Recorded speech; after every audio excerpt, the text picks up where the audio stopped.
Price morning with Jesus. இன்னைக்கு வந்து 2 ராஜாக்களில் 18வது அதிகாரத்தில் 6 மற்றும் 7வது வசனத்தை பார்க்கலாம்.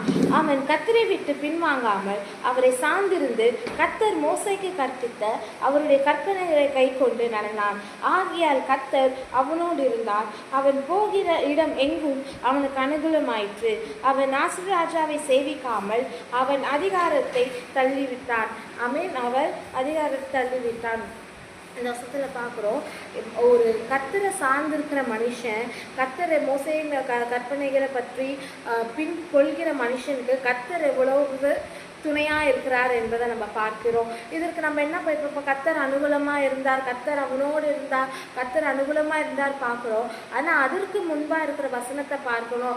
அவர் கர்த்தரை கர்த்தர்கிட்ட இருந்து பின் வாங்காமல், அவர் கர்த்தரை விட்டு பின் வாங்காமல் அவரை சார்ந்து இருந்து நம்ம வாழ்க்கையில் கர்த்தரையே சார்ந்து இருக்கும் போது எந்த வித விஷயங்களுக்கு நம்ம தளர்ந்து போகாமல், ஏதோ ஒரு சோதனை வந்தாலும் அதை ஜெயிக்கத்தக்க ஒரு மேற்கொள்றத்தக்க எவ்வளவு பிரச்சனைகள் வந்தாலும் அதை நம்ம கர்த்தரை நம்பி கர்த்தரை சார்ந்திருக்கும் போது மோசேயின் கர்த்தரை நம்ம கீழ்ப்படிந்து கர்த்தரை மட்டும் நம்ம பின்பற்றிட்டா போதும், அவர் நம்மளோடு இருப்பார்.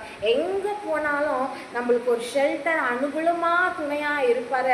மற்றவங்களுக்கு பயந்து மற்றவங்களை சேவிக்காம, இல்லை மற்றவங்க எதனா சொல்லிடுவாங்களோ அதை எது பற்றியும் பின்பற்றாமல் கர்த்தர் எனக்கு போதும், அவர் மேலே இருக்கிற பார்க்குறோம், அவர் மேலே நம்பிக்கையாக இருக்கிற மேலே கர்த்தர் எவ்வளவு அவனோடு இருந்து அவர் அனுகூலமாக இருந்தார். இது போல் நம்மளும் இன்னைக்கு அப்படி இருந்தோம்னா கர்த்தர் மட்டும் போதும். கர்த்தரை விட்டு எந்த சூழ்நிலையும் நம்ம பின்வாங்காமல் கர்த்தரோடு நிறந்து இருக்கும்போது, கர்த்தரோடு இன்னும் நெருங்கும் போது அவர் நம்மளோடு இருந்து நம்மளோட அனுகூலமாக நம்மளை பாதுகாப்பார். அப்படின்னு